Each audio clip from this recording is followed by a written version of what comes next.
Hey everyone, Combo here, back with another Empires and Puzzles video, and today we are going to talk about hero classes. I am going to rank all 10 of them from worst to first in relation to effectiveness on your war or raid defense, and we are also going to take a look at the difference in regular talent skills for each class, master class talents, superior talents, and superior master class talents. And we're also going to take a look at the 25th node on each hero class to see if it might not be worth the resources depending on each class's benefits. Real quick before we get started, if you do enjoy this video or find it helpful, hit that like button, make sure you're subscribed to my channel, and turn that notification bell on so you can be alerted of when I drop new content. Now, these 10 classes I would really group into 4 different levels of effectiveness, with our first grouping of 3 being what I would consider to be more useful on offense in my opinion, especially the last 2.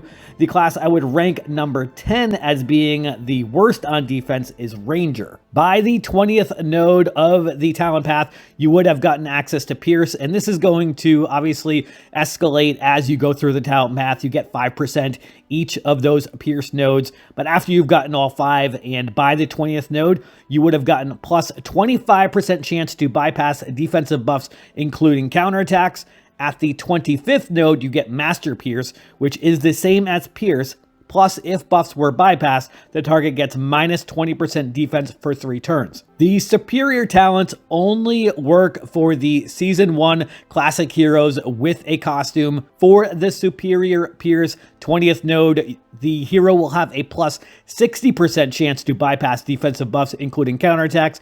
If buffs were bypassed, the target gets X bleed damage over 3 turns. The X in the X bleed damage is going to be dependent on the attack stat of the hero with the superior Pierce talent. Obviously, the higher their attack stat is, the higher that bleed damage is going to be. From my experience, that bleed damage is usually somewhere between 100 and 200 bleed damage per turn over that course of the 3 turns. And the superior Master Pierce, which is going to be at that 25th node for Season 1 classic heroes with a costume, is the same as superior Pierce, plus the target gets minus 20% defense for 3 turns. So in my opinion, this one is really more specific to offensive heroes, because if you have them on defense, if the opponents don't have any defensive buffs like counterattack or defense up or any other defensive buffs, then it doesn't even have a chance to activate at all anyway. So I really feel like this is more of an offensive talent skill where you can use your specific Ranger class heroes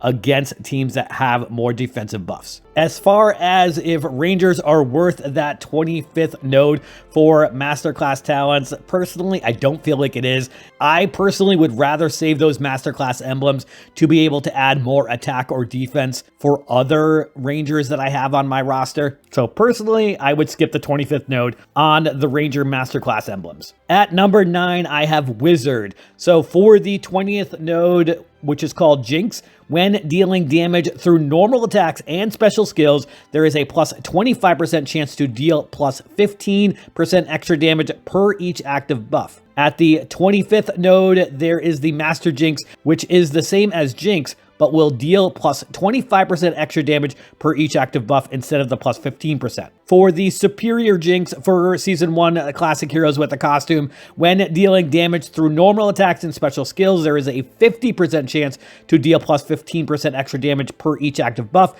If activated, also dispels all active buffs from the target before the damage is dealt. So if they have a defense up or some other type of buff that reduces the amount of damage for them to be given, then that is going to get dispelled first.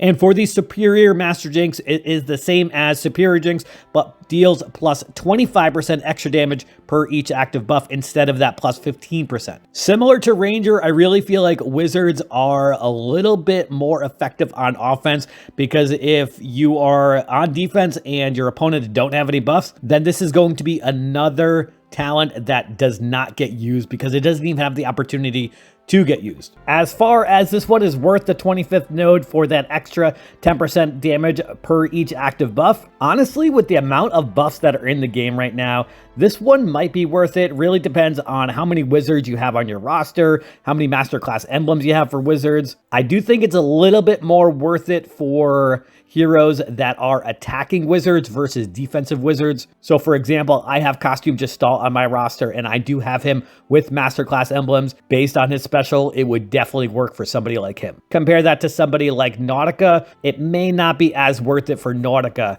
Do keep in mind that the Master Jinx and Superior Master Jinx do work for both normal attacks and special skills. Obviously, there's just a higher opportunity for it to activate if that wizard has an attacking special. At number 8, I have Barbarian. By their 20th node, they get the wound damage. After any normal attack, there is a plus 30% chance to deal 60% of the damage done by normal attack over 5 turns. If target already has this ailment, then it does stack. At the 25th node, they get Master Wound, which is the same as Wound, but will deal 80% of the damage done by normal attacks instead. For Season 1 Classic Heroes with the costume, they get Superior Wound at the 20th node.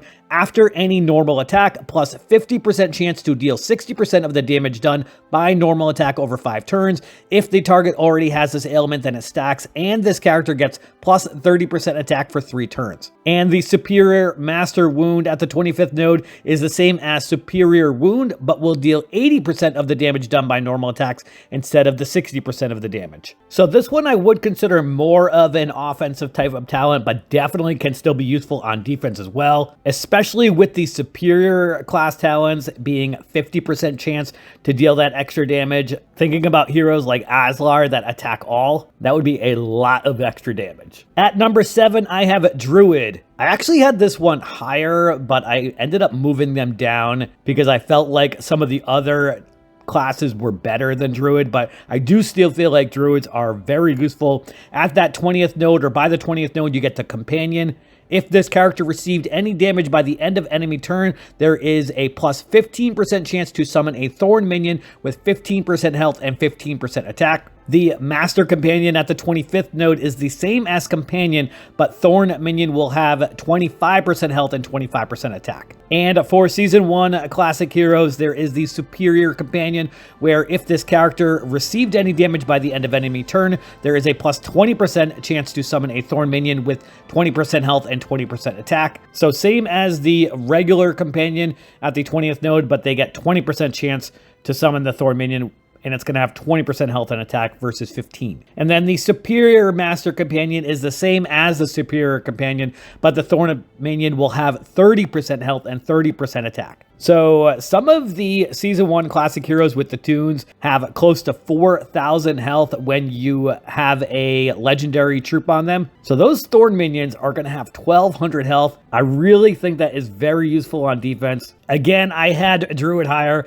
but I moved them down. I just felt like some of the other talents were a little bit better at this point in the game. The game has definitely changed a lot with the power creep, and we have some really powerful heroes that would get rid of those Thorn minions in a moment, and there's passives and different things that affect the usefulness of minions in general. So I feel like these companion minions aren't as useful as they were a year ago. As far as if Druids are worth the 25th node, honestly, I don't really feel like they are. I would probably save those Druid emblems so that you can add more attack or shield to some of your other Druids. For Season 1 heroes, you're looking at the difference of about 800 health versus 1,200 health. And for non-Season 1 heroes, you're looking at the difference of about 600 health compared to about 1,000 health for those Thorn minions. That's assuming that your enemies don't have anything that affect the usefulness of minions or minion health. And that's also assuming that you've got a matching legendary troop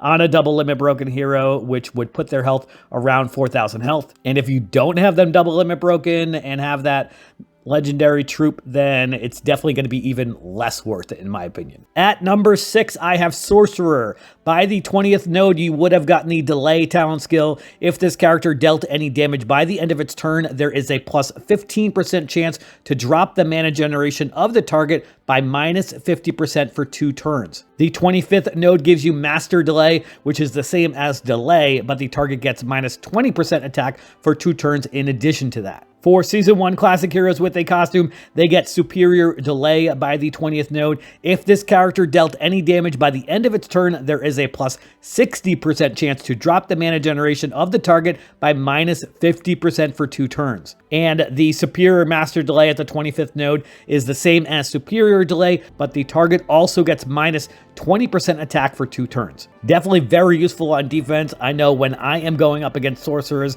and this talent skill activates against me, I am super annoyed because, as you guys may know from watching my war videos, I am a tile counter. So I am counting tiles to be able to activate my specials. I'm keeping track of it throughout each battle. And when I get that negative mana generation, it throws everything off. With the timing of my specials, the synergy of my heroes has a big effect on the battle. As far as if it is worth it for the 25th node for sorcerers, I really don't think minus 20% attack for just 2 turns is really worth it in my opinion. I think this is another one that would be worth it to save for other sorcerers so you can add more attack or shield. At number 5, I have Fighter. I really didn't know where to put this, honestly. It's a super useful talent when it actually does activate, but when it doesn't, it just literally does nothing. So compared to some of the other talents like Sorcerer, you're going to get that activation throughout the battle no matter what probably, because they're going to be attacking throughout the battle, and at some point that talent skill is going to activate. But Fighter will either activate and really help you, or be really annoying against you if you're facing a fighter, or it just doesn't activate and it does nothing. But by the 20th node, you would have gotten the Revive talent. When receiving a fatal attack, this character has a plus 30% chance to revive at the end of the turn. The Master Revive at the 25th node is the same as Revive, but this character gets plus 25% attack for 2 turns. For Season 1 Classic Heroes with a costume, they get the Superior Revive. When receiving a fatal attack, this hero has a plus 35% chance to revive at the end of the turn. If revived, this character gains 50% mana. And the Superior Master Revive for the 25th node is the same as Superior Revive, but this character gets plus 25% attack for 2 turns. Again, super annoying when this happens against me. And I feel like certain heroes, they just revive like 2, 3, 4 times. Shimmer Scale, Hilda, those are super common ones to see this on. And Shimmer Scale is really annoying if it happens to him, because I always feel like he has full mana when this happens. So he's going to get that Mega Minion, which is just going to make the battles even more difficult. So definitely very useful, and that is why I have it at number 5.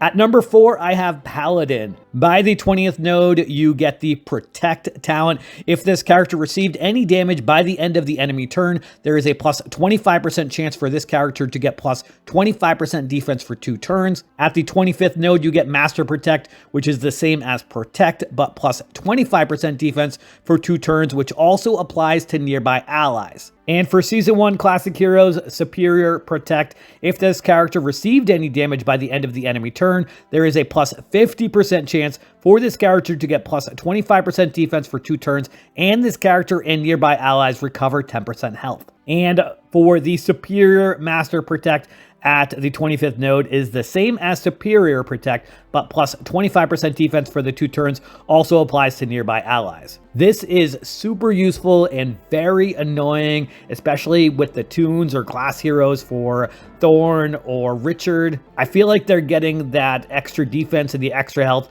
like literally every other turn. And I definitely think the 25th node for Paladins is definitely worth it, because you're getting that plus 25% defense for both of your nearby allies in addition to that Paladin hero. It's very common to see Thorn or Richard at the flank position, so that when they do get hit, it's going to give that 25% defense for them, plus the tank, which is very useful, and the wing, of course. Definitely useful also for non-tunes or glass heroes as well. You're still going to get that plus 25% defense for the character and the nearby allies. You're just not going to get the 10% health that the Season 1 heroes with the costume get from the superior talents. At number 3, I have Rogue. By the 20th node, you get Evade, which gives you a plus 20% chance to dodge special skill damage. At the 25th node, you get Master Evade, which is the same as Evade, but if damage was dodged, then this character deals 50% damage to the attacker. And for Season 1 Classic heroes with the costume,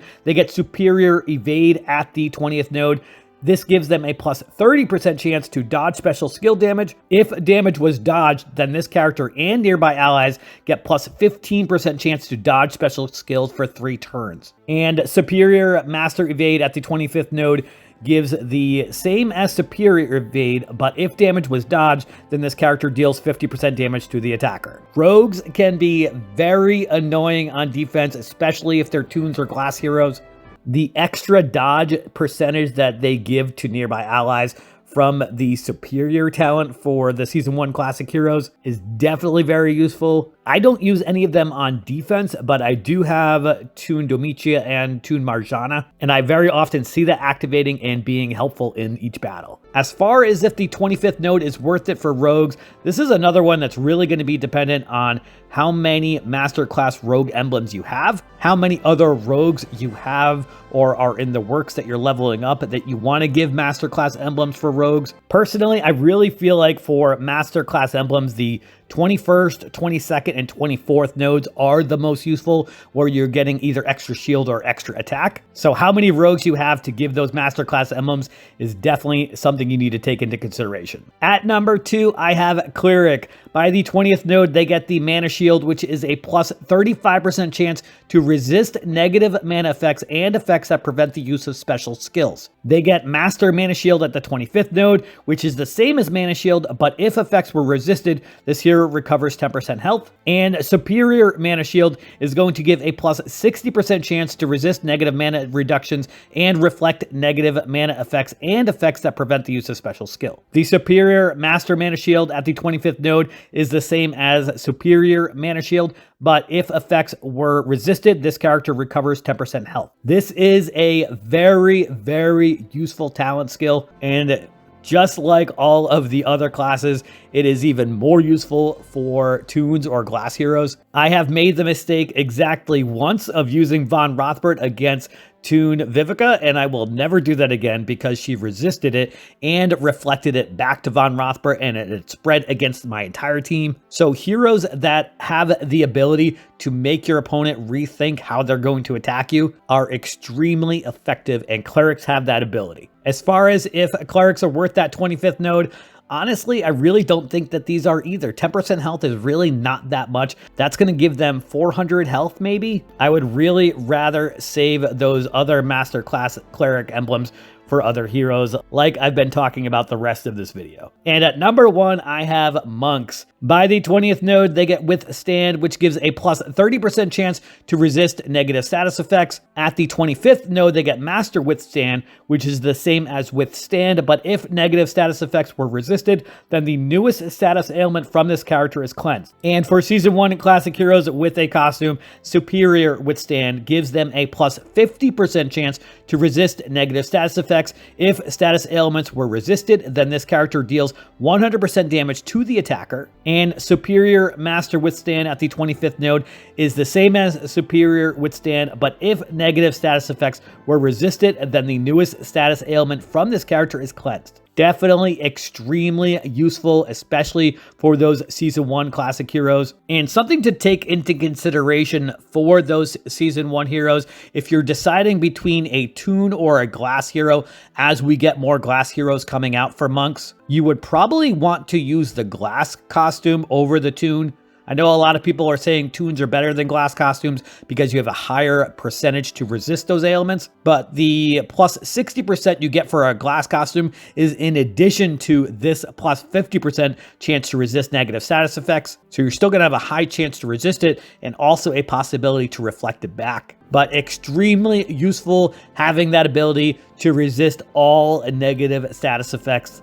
As far as that 25th node being worth it, I'm going to say no on this one because of those heroes like Pepper Flame, Prophet, Starwalker, any of those heroes who give those extra ailments, and if they're removed or cleansed, then they give extra damage. So this could be something to take advantage of if somebody has the 25th node for monks on defense. And this actually wasn't something I really thought about until I was compiling all of the information for these classes. So personally, now I am going to be looking for monks with that 25th node when I'm choosing my teams that I attack and the teams that I am going to be attacking with, because I do have Pepper Flame and Starwalker and Prophet. And if I can get some extra damage from a monk cleansing the defense down, then that would be pretty cool. And something else that you also want to take into consideration with these classes and defense is heroes that you have costumes for obviously have multiple classes that you can choose from. Some of them are going to be based off of the special skill being a little bit different for each of the classes, but I know one specific one that I do change between offense and defense is costume Gestalt. So his original version is a cleric and his costume version is a wizard. I like to use his wizard on offense and I use his cleric on defense because I feel like the cleric is much more useful on defense, hence why I had them ranked at number 2. Obviously for toons, you're probably going to use that toon costume no matter what the class is because of that toon resist that they get. But for other heroes, specifically the Changing Tides heroes and some other heroes, you may want to look at using their original version if the special on their original version isn't too different from their costume version. So obviously it's going to be on a case-by-case basis depending on the hero. So definitely what I would consider a lot of useful information. I hope you all found it helpful also. But those are the 10 hero classes ranked in order, according to my opinion, of effectiveness on your war or raid defense. Let me know what you all think of this ranking, which classes you think would be better, or which classes I may have overvalued. But that is going to do it for today's video. I hope you did enjoy it or found it helpful. And if you did, hit that like button, make sure you're subbed to my channel, and I'll catch you guys next time.